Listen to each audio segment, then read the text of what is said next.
Hello, help me learn YouTube ചാനലിലേക്ക് എല്ലാവർക്കും സ്വാഗതം. ഞാൻ നിങ്ങളുടെ സ്വന്തം ബെൻസി. എല്ലാവർക്കും സുഖമല്ലേ? ദൈവകൃപയാൽ ഞങ്ങളിവിടെ സുഖമായിട്ടിരിക്കുന്നു. ഞങ്ങളെ നിങ്ങൾ എന്നും കാണുന്നുണ്ടല്ലോ. അപ്പോൾ പ്രത്യേകിച്ച് എന്താ പറയുക, ഇവിടെ ഓരോ ദിവസത്തെയും കറി എന്താണ്, തോരൻ എന്താണ്, എന്തൊക്കെയാണ് വെച്ചത്, ഇതെല്ലാം നിങ്ങൾ കാണുന്നുണ്ട്. ഒരു ദിവസത്തെ കറികൾ പിറ്റേന്ന് ബാലൻസ് വരുമോ ഇല്ലയോ അതും നിങ്ങൾക്ക് ചിന്തിക്കാൻ പറ്റും ഓരോ വ്ളോഗും കാണുമ്പോൾ. അത്രയ്ക്ക് എല്ലാം ഇപ്പോൾ ഡെയിലി കാണിക്കുന്നുണ്ടല്ലോ. അതുകൊണ്ട് പ്രത്യേകിച്ച് എടുത്തു പറയേണ്ട ആവശ്യമൊന്നുമില്ല. ഇവിടെ എന്താണ്, എന്നത്തെയും പോലെ തന്നെ സന്തോഷമായിട്ടിരിക്കുന്നു. എല്ലാവരും പരാതിയാണ്, ചേച്ചി സ്നാക്സ് ഇടുന്നില്ല, ചേച്ചി എന്താണ് സ്നാക്സിൻ്റെ വീഡിയോ ഇടാത്തത്, ഞാൻ ഈ എണ്ണയൊക്കെ അവോയ്ഡ് ചെയ്യാമല്ലോ, നിങ്ങളെയും കൂടി എണ്ണയൊന്നും കഴിപ്പിക്കണ്ടല്ലോ എന്നുള്ളൊരു ചിന്തയോടാണ് സ്നാക്സ് ഒന്നും ഇടാത്തത്. പക്ഷേ ഓവറായിട്ട് കഴിക്കാതിരുന്നാൽ മതി. അത്യാവശ്യത്തിന് കഴിക്കുന്നതിൽ അത്ര വലിയ പ്രോബ്ലം ഇല്ല. എന്തും അധികം ആയാൽ അമൃതും വിഷം എന്നാണല്ലോ ചൊല്ല്. അപ്പോൾ എന്തും ആവശ്യത്തിനാകാം. അതുകൊണ്ട് നിങ്ങൾ ഈ സ്നാക്സ് ഒക്കെ ഉണ്ടാക്കുന്നുവെങ്കിൽ ഓരോ വീട്ടിലെ ആളുകൾക്കനുസരിച്ച് ഓരോന്നോ ഈ രണ്ടോ ഒക്കെ മാത്രം ഉണ്ടാക്കുക. ഒത്തിരി ആകുമ്പോഴാണ് പ്രശ്നമാകുന്നത് കേട്ടോ. എന്ന് വെച്ച് സ്നാക്സ് കഴിക്കാത്തവരെ ഞാൻ നിർബന്ധിക്കുമല്ലേ. ഇനി അങ്ങനെ പറയല്ലേ, ബെൻസി ചേച്ചി പറഞ്ഞു സ്നാക്സ് കഴിച്ചാൽ കുഴപ്പമില്ലെന്ന്, ഇനി സ്നാക്സ് ഇതായെന്ന് പറഞ്ഞ ആരും വീട്ടിൽ വഴക്കുണ്ടാക്കരുത്. അപ്പോൾ ഇന്നൊരു സിമ്പിൾ സ്നാക്കാണ്. വീട്ടിൽ ഉള്ള എല്ലാ വീട്ടിലും കാണും. ഈ ഇൻഗ്രീഡിയൻസ് ഇല്ലാത്ത ഒറ്റ വീടും കാണില്ല, ഉറപ്പാണ്. അപ്പം നമ്മൾ അങ്ങനെയൊക്കെയുള്ള റെസിപ്പി ചെയ്യാറുള്ള എൻ്റെ വ്ളോഗ് കണ്ടിട്ട് നിങ്ങളെ പലരും ഇടുന്നതാണ്. ബെൻസിയുടെ വീഡിയോ കണ്ടാൽ ഞങ്ങളുടെ വീട്ടിലുള്ള സാധനം തന്നെയാണ്, ഞങ്ങൾക്ക് ഈസി ആയിട്ട് ഉണ്ടാക്കാൻ പറ്റുന്ന കോമ്പിനേഷനാണ്. അതാണല്ലോ നമ്മുടെ ചാനലെന്ന് പറയുന്നത്. വലിയ വലിയ സംഭവങ്ങളൊന്നും ഇടാറില്ല, ചിലപ്പോഴൊക്കെ ഇടാറുണ്ട്. കാരണം അത് അവൈലബിൾ ആയിട്ടുള്ളൊരു ഉണ്ടല്ലോ. നമുക്ക് കേരളത്തിലുള്ളവർക്കാണല്ലോ പല സംഭവങ്ങളും കിട്ടാത്തത്. അപ്പോൾ അങ്ങനെ കിട്ടുന്നവരും ഉണ്ട്. കൂടുതൽ പറഞ്ഞ് ആദ്യം തന്നെ ഞാൻ ബോറടിപ്പിക്കുന്നില്ല. ഇടയ്ക്ക് ഞാൻ നിങ്ങളുടെ സംസാരിക്കാൻ വരാം. നേരെ റെസിപ്പിയിലോട്ട് പോവാം. അപ്പോൾ നമുക്ക് നമ്മുടെ സ്നാക്ക് ഉണ്ടാക്കാൻ ആദ്യം തന്നെ ഞാൻ കുറച്ചേ ഉണ്ടാക്കുന്നുള്ളൂ കേട്ടോ. വലിയ ക്വാണ്ടിറ്റിയിൽ നിങ്ങൾക്ക് വേണമെങ്കിൽ ചെയ്തോണേ. ഒരു മുട്ട നമുക്ക് റൂം ടെമ്പറേച്ചർ ഉള്ളതാണെങ്കിൽ ഏറ്റവും നല്ലത്, ഡയറക്റ്റ് ഫ്രിഡ്ജിൽ നിന്ന് എടുക്കാതെ. അപ്പം നമ്മുടെ മെയിൻ ഇൻഗ്രീഡിയൻ്റ് ആണ് റവ. ഞാനിവിടെ അരക്കപ്പ് റവയാണ് എടുത്തിരിക്കുന്നത്. അപ്പോൾ അതിൻ്റെ അളവാണ് ഞാൻ പറയുന്നത്. പഞ്ചസാര പൊടിച്ച് വേണമെങ്കിലും ഇടാം, മധുരം നമ്മുടെ ആവശ്യമനുസരിച്ച്.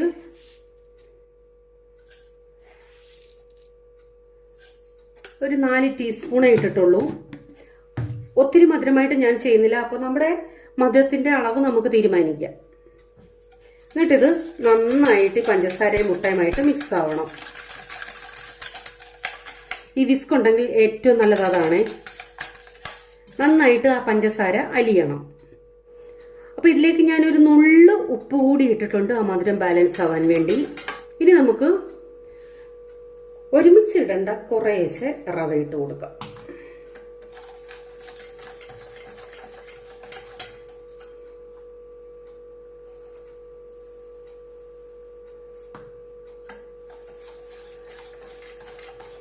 ഒരുമിച്ചിട്ടാലേ ചിലപ്പം അത് മിക്സ് ആവാൻ, ചിലയിടത്ത് മിക്സ് ആവും, ചിലയിടം കട്ടയായിട്ട് കിടക്കും. അതുകൊണ്ട് റവ വറുത്തതോ വറക്കാത്തതോ ഏത് വേണേലും എടുക്കാം. അപ്പോൾ ഇതിൻ്റെ കണക്കെന്ന് പറയുന്നത്, നമുക്ക് ഈ കൺസിസ്റ്റൻസി ഒന്ന് കറക്റ്റായിട്ട് നിങ്ങൾ സൂക്ഷിച്ചാൽ മതി. ഇപ്പോൾ ഇത്തിരി കൂടി ഞാൻ വെള്ളം ഒഴിക്കുവാണേ. അതല്ല എന്നുണ്ടെങ്കിൽ ഒരു മുട്ടയ്ക്ക് ഞാൻ ഈ കാണിക്കുന്ന കൺസിസ്റ്റൻസി ഉണ്ടല്ലോ, അത്രയും ആകുന്നത് വരെ നമുക്ക് റവ നിർത്താം. കാരണം അത്യാവശ്യം ഈ റവയൊന്ന് കുതിരുകയും വേണം, നമുക്ക് ഒത്തിരി വെള്ളം ആകുകയും ചെയ്യരുത്. തൊട്ട് നോക്കുമ്പോൾ മനസ്സിലാവും റവ സോഫ്റ്റ് ആയത്. അപ്പോൾ ഈ മുട്ടയുടെയും വെള്ളത്തിൻ്റെയൊക്കെ അളവ് നിങ്ങൾക്ക് വ്യത്യാസം വരും. വറുത്ത റവയാണെങ്കിൽ കുറച്ചുകൂടി നമുക്ക് ഒന്നീ മുട്ട കൂട്ടേണ്ടി വരും, അല്ലെന്നുണ്ടെങ്കിൽ വെള്ളം കൂട്ടേണ്ടി വരും. അതനുസരിച്ച് അഡ്ജസ്റ്റ് ചെയ്തോണം. അതാ ഞാൻ പറഞ്ഞ കൺസിസ്റ്റൻസി ഈ ഞാൻ കാണിക്കാൻ പോകുന്ന കറക്റ്റ് അളവാവുന്നത് വരെ നമുക്ക് മിക്സ് ചെയ്യണം, അത്രയേ ഉള്ളൂ. ഇതിൽ നിങ്ങൾക്ക് ഏലക്കാപ്പൊടി ചേർക്കാം, ചുക്കുപൊടി ചേർക്കാം, എന്താണ് ഇഷ്ടമുള്ളതെന്ന് വെച്ചാൽ അത് ചേർക്കാം. ഞാനിപ്പോൾ ഇവിടെ കുറച്ച് കറുകപ്പട്ടയുടെ പൊടിയാണ് ഇടാൻ പോകുന്നത്. സാധാരണ നമുക്ക് എണ്ണയ്ക്കകത്ത് ഇടാൻ പരുവത്തിന് കിട്ടണം. അതായത് ഇപ്പോൾ ഇത്തിരി ഒന്ന് ലൂസല്ലേ, നമുക്കിതൊരു 2-3 മിനിറ്റ് ഒന്ന് വെച്ചേക്കാം. അപ്പം ഈ വെള്ളം ഇതിൽ കറക്റ്റ് ആവും. ഒരു 5 മിനിറ്റ് വെച്ചേക്കാം. അപ്പോൾ നമ്മളത് മിക്സ് ചെയ്ത് വെച്ച് ഒരു 5 മിനിറ്റ് അവിടെ ഇരിക്കട്ടെ. പ്രത്യേകം ശ്രദ്ധിക്കേണ്ട കാര്യമാണ്, അത് റവ അത്യാവശ്യം നന്നായിട്ട് സോഫ്റ്റ് ആവണം. അതനുസരിച്ചുള്ള വെള്ളമോ പാലോ യൂസ് ചെയ്യാം. മുട്ടയുടെ വെള്ളം പോരാ എന്നുണ്ടെങ്കിൽ, അതല്ലെങ്കിൽ നിങ്ങൾ റവ ഇടുന്നതിൻ്റെ അളവ് കുറയ്ക്കാം, ആ കൺസിസ്റ്റൻസി കീപ്പ് ചെയ്യാനായിട്ട്. അതല്ല റവ കൂടുതൽ പോയെങ്കിൽ വെള്ളം ഒഴിച്ച് നന്നായിട്ട് മിക്സ് ചെയ്തിട്ട് അടച്ചു വെച്ചാൽ മതി. നമ്മൾ വെള്ളം ഒഴിക്കുമ്പോൾ അടച്ചു വെക്കുന്നതിന് മുമ്പ് അയ്യോ വെള്ളം ഒത്തിരി ആയിപ്പോയി പേടിക്കണ്ട. റവ നന്നായിട്ട് വെള്ളം പിടിച്ചെടുക്കുന്ന സംഭവമാണ്, കുതിരും. അപ്പോൾ അത് കുതിർന്നു കഴിഞ്ഞാൽ 5 മിനിറ്റ് കഴിയുമ്പോൾ അത് കറക്റ്റ് പരുവമായിക്കോളും.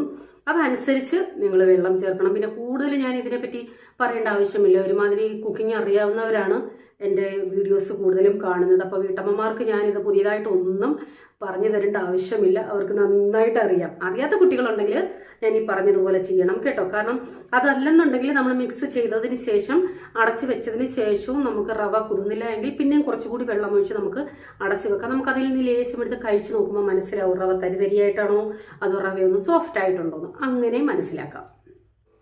അപ്പോൾ ആ സമയം കൊണ്ട് നമുക്ക് കുറച്ച് എണ്ണ ചൂടാക്കാം. അപ്പോൾ ഇങ്ങനെയൊക്കെ ഉള്ളതിന് ഇത്തിരി കുഴിയുള്ള പാത്രം, വലിയ പാത്രം എടുത്ത് വെക്കാതെ ഇത്തിരി കുഴിയുള്ളത് വെക്കുവാണെങ്കിൽ അതായിരിക്കുമേ നല്ലത്.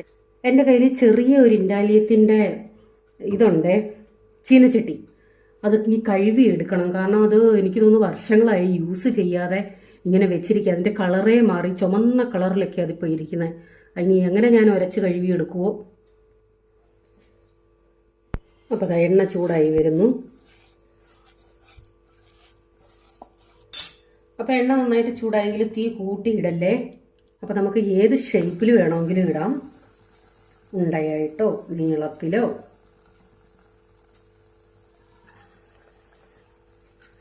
ഈ കളർ വേണമെന്നുണ്ടെങ്കിൽ ലേശം മഞ്ഞൾപ്പൊടി ചേർക്കാം. പിന്നെ ഞാനിപ്പോൾ ഇങ്ങനെ ചെയ്യുന്നത്, ഇങ്ങനെ.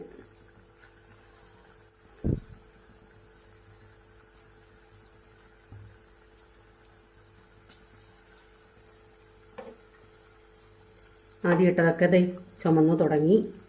തിരിച്ചു കൊടുക്കാം.